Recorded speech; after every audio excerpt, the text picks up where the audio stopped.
Okay, so you want to buy a hotel, own a building full of rooms, charge strangers to sleep in them, and collect money while you're asleep yourself. Here's the strange part. A hotel is one of the only businesses that sells the exact same product brand new every single night, and if it doesn't sell by bedtime, that product is gone forever. A hotel room unsold at midnight isn't inventory you keep for tomorrow. It's just money that evaporated. So let's go shopping, because hotels come in tiers and they are completely different businesses. At the bottom is the economy and mid-scale property, the roadside 2-star, the budget box by the highway exit. In early 2025, U.S. mid-scale and economy hotels averaged around 55% occupancy at an average nightly rate under $90. You can buy a small one for a few million and you will work like a dog for thin, fragile margins. The middle tier is the upscale, full-service hotel, a real restaurant, a bar, meeting rooms, a proper lobby. These pull higher rates and cost far more to buy and run, easily tens of millions for a decent one. And then there's the luxury and upper upscale tier, the trophy hotels. In early 2025, these ran around 67 to 68% occupancy at average rates near $273 a night. The best of them, in prime cities, change hands for hundreds of millions, sometimes over $1 billion. At that level, you're not buying a hotel, you're buying a landmark with a mortgage. And here's a number that shows why the tier you pick matters so much.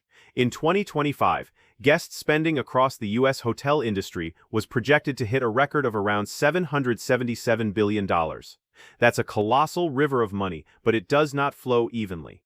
The luxury tier has been pulling away while the budget tier softens, because affluent travelers keep spending while price-sensitive travelers trade down or stay home. Pick the wrong tier at the wrong moment, and you're fishing in a shrinking pond while the hotel across town is hauling in nets. Now, where do you actually buy one? And here's where hotels get genuinely weird, because there are two completely separate things you can buy, and most people don't know they're different. You can buy the building, the physical hotel, the land and the bricks, or you can buy the brand, the flag over the door, the Marriott or Hilton name. And the shocking truth is that the giant hotel companies mostly don't own their hotels at all. Around 99% of Marriott's rooms are franchised or managed, not owned by Marriott. Read that again. The most famous hotel company on earth barely owns any hotels. So door one, you buy an independent hotel, no brand, all yours. Full control and full exposure, because nobody's global booking engine is sending you customers. You keep every dollar you earn, but you also have to go find every guest yourself. Door two, you buy a building and pay to fly a big brand's flag over it, a franchise, so their reservation system and loyalty program feed you guests. You give up a slice of your revenue and a chunk of your independence, and in return you get a fire hose of bookings you could never generate alone. Door 3. The distressed purchase. A struggling or bankrupt hotel sold cheap, and this is where the bargain hunters circle after every recession, because hotels get hit first and hardest when travel dries up. But before any of that, understand the cost that never stops. A hotel is a machine that runs 24 hours a day, 365 days a year, and it costs a fortune to keep the lights on whether the rooms are full or empty. Staff, utilities, insurance, property taxes, and the constant repair of a building that thousands of strangers walk through every month. Most of your costs are fixed, and that single fact controls your entire financial life. Okay, the deal is done. You own a hotel. Now let's talk about how the money actually works, because the industry runs on one number that controls everything, and it has an ugly name. That number is RevPAR, revenue per available room. You get it by multiplying two things: how full you are, your occupancy, and how much you charge, your average daily rate.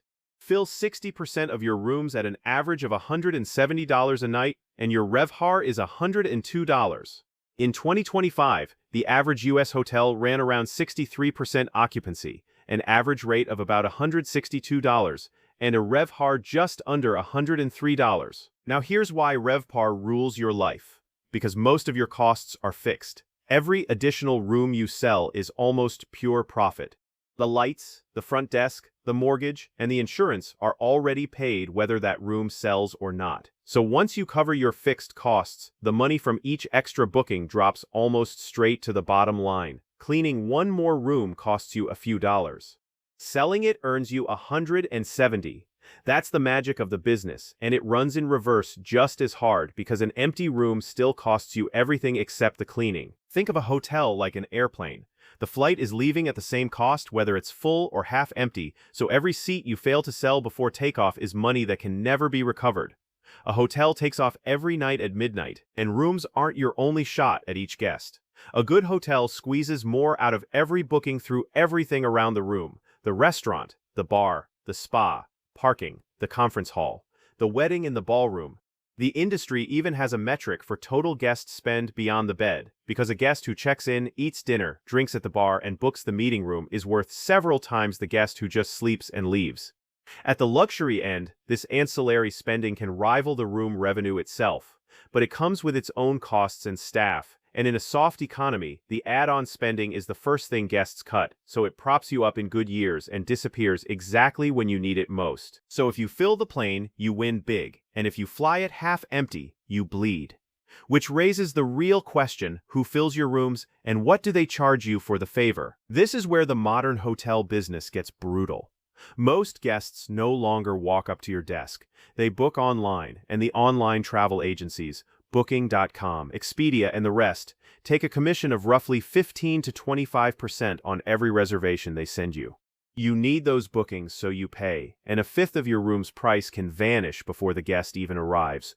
Booking direct through your own website costs you around 5% instead, which is why the whole industry is locked in a quiet war to get you to book direct. And this is exactly why owners pay to fly a big brand's flag. The brand's loyalty program, Marriott Bonvoy and Hilton Honors, each have well over 200 million members, funnels guests straight to your door without the travel agency's cut. That's the deal.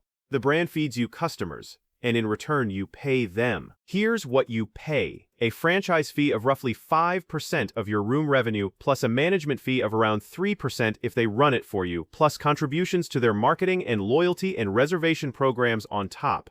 The name over your door is quietly taking a slice of everything before you've paid a single housekeeper. You own the building, they own the customers, and the customers are the actual business. Which brings us to the reveal that reorganizes this whole industry. The big hotel companies figured out something profound decades ago. The building is the bad part of the business. The building is where all the risk lives. The mortgage, the property taxes, the roof that leaks, the recession that empties the rooms. The brand is where the easy money lives, a slice of revenue skimmed off thousands of hotels, with almost none of the cost or risk of owning them. So the giants sold their buildings and kept their names. They became, in effect, licensing companies that happen to have hotels attached. When you buy a hotel and franchise a big flag, you volunteer to hold the risky half, the building, while they keep the safe half, the fee. You are the one who owns the airplane. They just sell the tickets and take a cut. That's why an independent owner and a global brand can stand in the same lobby with completely opposite economics. The owner lives and dies by whether the rooms fill tonight. The brand gets paid its percentage almost regardless, across thousands of buildings, smoothing out any single hotel's bad year. One of them is running a hotel. The other is running a toll booth. And this finally explains door 3, the distressed hotel selling cheap. A hotel goes bankrupt because its revenue fell below its fixed costs and its debt, not because the building stopped being useful. The bricks are fine. The location is often still good. What broke was the math: too much debt against too few filled rooms in a bad year. So the bargain hunter who buys it cheap isn't getting a broken building. They're getting someone else's broken balance sheet. And if they can buy without heavy debt and wait for travel to recover, that cheap hotel becomes the best deal in the business. Rule number 1. You never really buy a hotel, you buy its occupancy math, and the building is just where that math sleeps. Now, the graveyard. Because hotels fail in a few very predictable ways, and every one of them traces back to those fixed costs. The first killer is the downturn. Because your costs barely move, but your revenue can collapse. A recession or a shock to travel hits a hotel like a hammer. When occupancy craters, the mortgage and the staff and the taxes keep demanding to be paid, and a hotel can go from healthy to bankrupt in a couple of bad quarters. This is why hotels are among the first businesses to fall in any crisis, and why distressed hotels flood the market after every recession. The second killer is buying at the top with too much debt.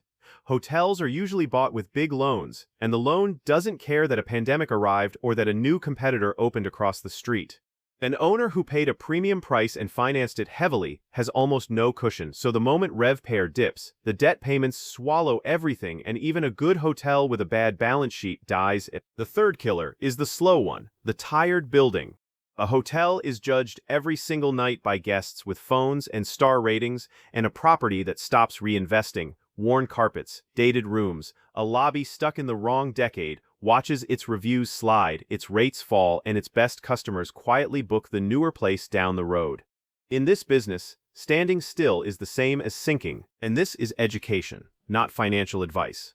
So please do your own research before buying anything with a front desk. Let's calculate what you actually earn. Two scenarios. Optimistic scenario, the well-run branded hotel.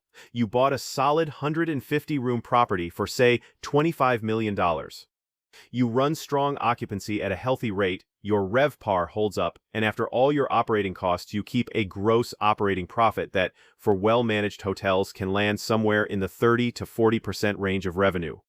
After the franchise fees, the management fees, the property taxes, and the debt payments, you clear a real profit and the building itself appreciates over the years.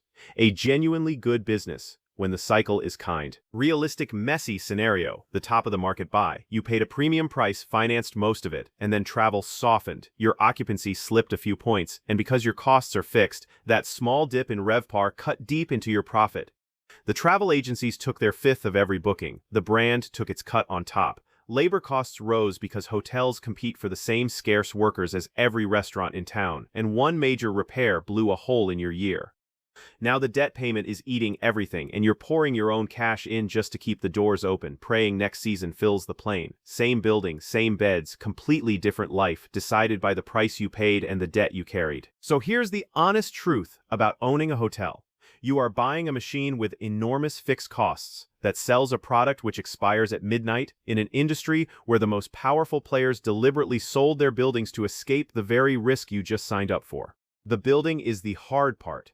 The brand is the good part. And the guest who fills your room tonight was probably delivered to you by a company that takes a cut you can't avoid. None of that means you can't win. Hotels in the right location, bought at the right price, without crushing debt, throw off real money and appreciate for decades. The best owners treat it as two jobs at once, running a hospitality business tonight and holding a piece of real estate for the long haul, and they win on both when they buy carefully. But you win by understanding what you actually bought, a bet on filling rooms tomorrow night and the night after forever, while the fixed costs never once take a night off. Drop a comment and I read everyone. Would you rather own an independent hotel with total control and total risk, or fly a big brand's flag and pay for the privilege of a full building? And subscribe before you go, because next we're doing the economics of owning a golf course, a business that makes almost no money from golf, and stays alive for a reason that has nothing to do with the game. Because a hotel owner isn't really selling rooms. They're selling one night at a time, and the clock resets to zero every midnight, whether they sold out or not.